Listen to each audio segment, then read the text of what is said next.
Welcome back to Priya's recipes. आज आपण बनवणार आहे झणझणीत अशी मिसळ. चला तर मग रेसिपी पाहूयात. सगळ्यात अगोदर मी इथं कांदा अशा प्रकारे छान ठेचून घेतलेला आहे. त्याला आपल्याला एका जाळीमध्ये घालून छान असं गॅसवरती भाजून घ्यायचं आहे. 2 मध्यम आकारचे मी इथं कांदे घेतलेले आहेत.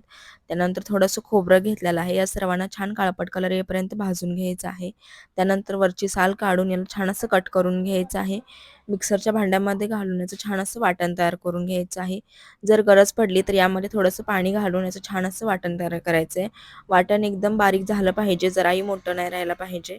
छान असं वाटण तयार आहे. त्यानंतर मी इथं मातीचं भांडं घेतलेलं आहे. तुम्ही साधी कढई घेतली तरी चालेल.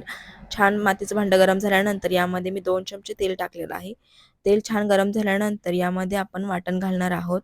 छान असं वाटणाला आपल्याला परतून घ्यायचं आहे तेल सुटेपर्यंत. तुम्ही बघू शकता छान असं तेल सुटलेलं आहे. त्यानंतर आपल्याला इथं अद्रक लसूणची सुद्धा पेस्ट तयार करून घ्यायची आहे. त्यासाठी मी इथं 10 ते 15 लसूण पाकळ्या घेतलेल्या आहे. त्यामध्ये 1 इंच अद्रक टाकलंय. त्याला सुद्धा आपल्याला छान असं वाटून घ्यायचं आहे. त्यानंतर ते आपल्याला टाकून छान असं परतून घ्यायचं आहे. त्यानंतर यामध्ये काही बेसिक मसाले टाकायचे आहेत. तुम्ही कितपत तिखट खाता त्या प्रमाणामध्ये घरगुती काळं तिखट टाकायचं आहे. त्यानंतर पाऊण चमचा हळद टाकायची आहे. मोठा 1 चमचा यामध्ये आपल्याला धने पावडर टाकायचे आहे. त्यानंतर अर्धा चमचा मटण मसाला टाकायचा आहे आणि अर्धा चमचा आपल्याला यामध्ये मिसळ मसाला टाकायचा. या सर्वांना छान असं परतून घ्यायचं आहे.